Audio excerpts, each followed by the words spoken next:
মঞ্চে আসছে ময়মনসিংহের প্রতিযোগী মোহাম্মদ মাহদি হাসান। আমাদের আজকের নিয়ম অনুযায়ী একটি আয়াত তিলাওয়াত করব, এর পরবর্তী সূরার শুরু থেকে তোমাকে তিলাওয়াত করতে হবে ইনশাআল্লাহ।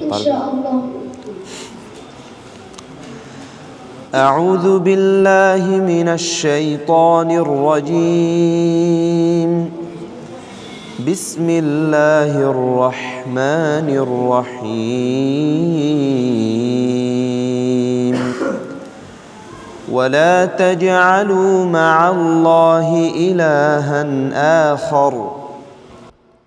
أعوذ بالله من الشيطان الرجيم. بسم الله الرحمن الرحيم.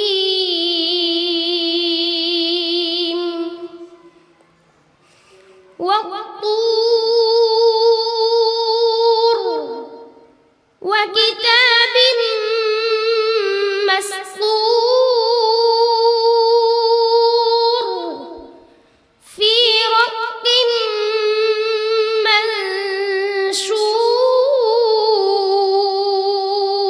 منشور والبيت المعمور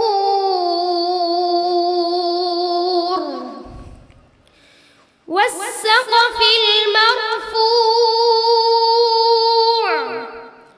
والبحر المسجور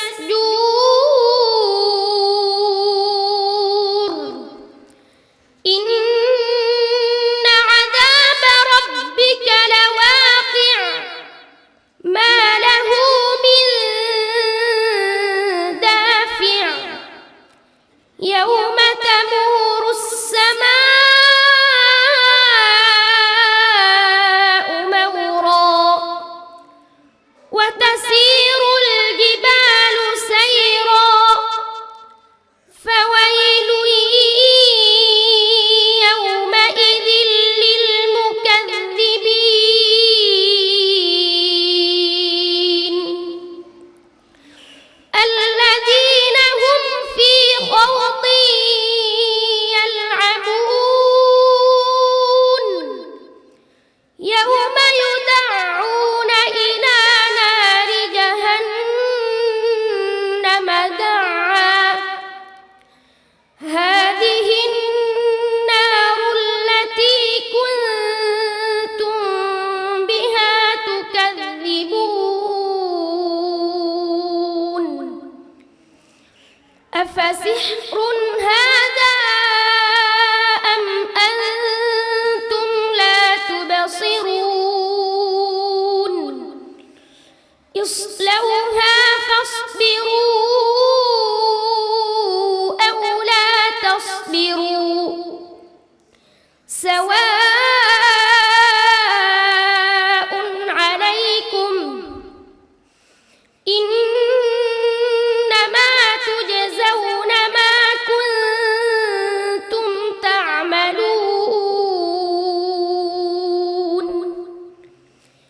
إن المتقين في جنات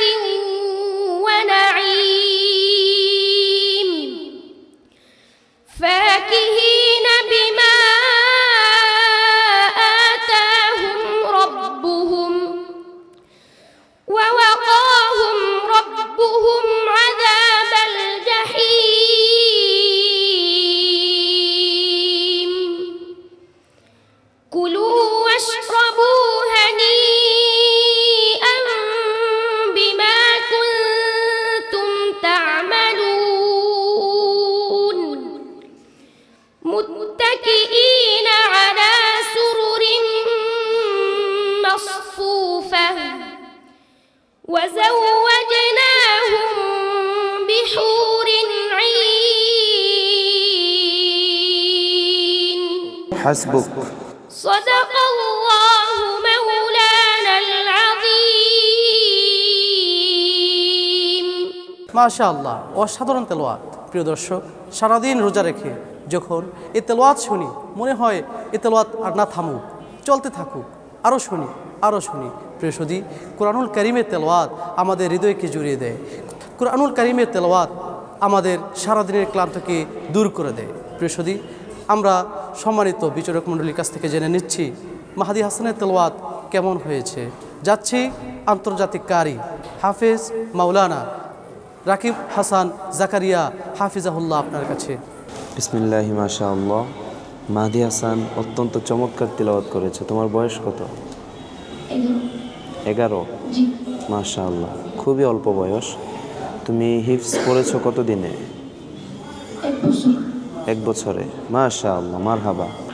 মাত্র 1 বছরে 10 বছরের বাচ্চা হিফজ শেষ করে 11 বছরে হাফেজ হয়ে গিয়েছে, আলহামদুলিল্লাহ।